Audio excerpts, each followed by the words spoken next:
وسخر لكم ما في السماوات وما في الأرض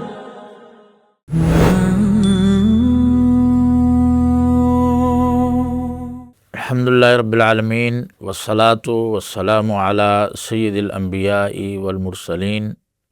وعلی آلہ وصحبہ اجمعین، اما بعد۔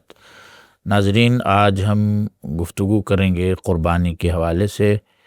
اور ہمارا ٹاپک ہے کہ اللہ کن لوگوں کی قربانی کو قبول کرتا ہے۔ یقیناً قربانی ایک انتہائی عظیم عمل ہے،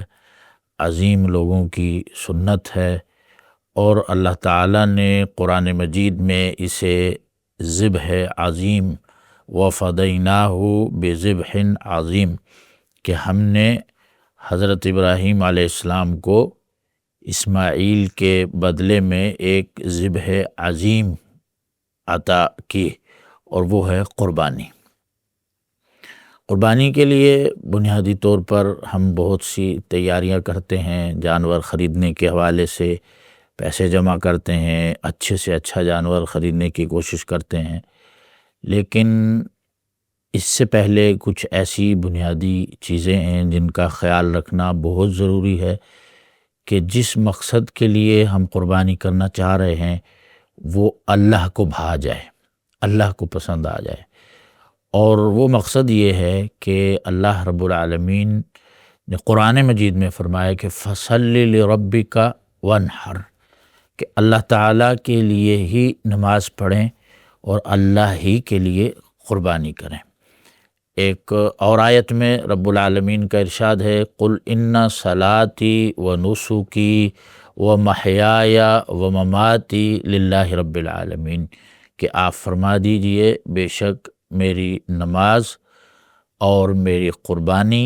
اور میرا جینا اور میرا مرنا اللہ رب العالمین کے لیے ہے۔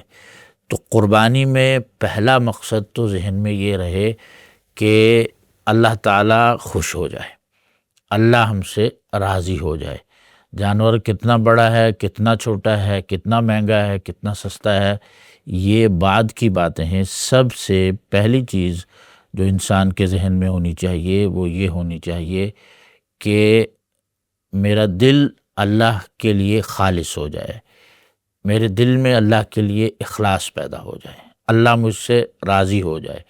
سلف صالحین سے منقول ہے کہ وہ کہتے تھے کہ اگر اللہ تعالیٰ ہم سے 2 رکعت نماز بھی قبول کر لے تو بہت بڑی بات ہے، کیونکہ اللہ تعالیٰ فرماتے ہیں کہ انما یتقبل اللہ من المتقین، اللہ تو نیک لوگوں سے قبول کرتا ہے۔ تو مطلب 2 رکعت بھی قبول ہو گئیں تو اللہ نے ہمیں نیک لوگوں میں شمار کر لیا۔ اسی طرح اگر قربانی کا جانور جیسا بھی ہو، اللہ نے جو بھی استطاعت دی ہے اس کے حساب سے انسان قربان کرے، لیکن سب سے پہلا مقصد اللہ کی رضا ہونی چاہیے۔ ہم کیا کرتے ہیں، عام طور پر یہ ہوتا ہے کہ لوگ کہتے ہیں کہ مہنگے سے مہنگا جانور خریدیں، لوگ دیکھیں، لوگ ہماری واہ واہ کریں، 4 دن 5 دن جو ہے گلی میں اس کو گھمائیں، لوگوں کو دکھائیں۔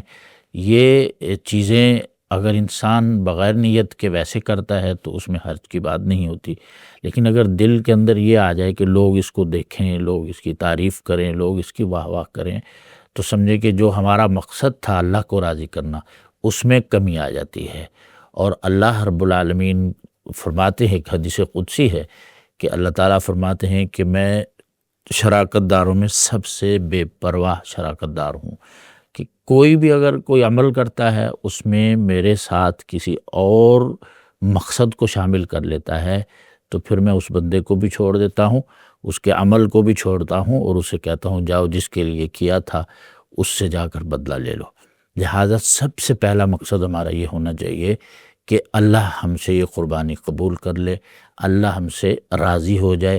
دل میں ہمارے اخلاص پیدا ہو جائے۔ قرآن مجید میں اللہ تعالیٰ ارشاد فرماتے ہیں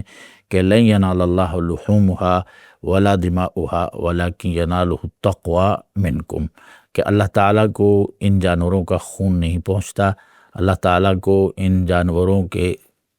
گوشت نہیں پہنچتا، بلکہ اللہ تعالیٰ کو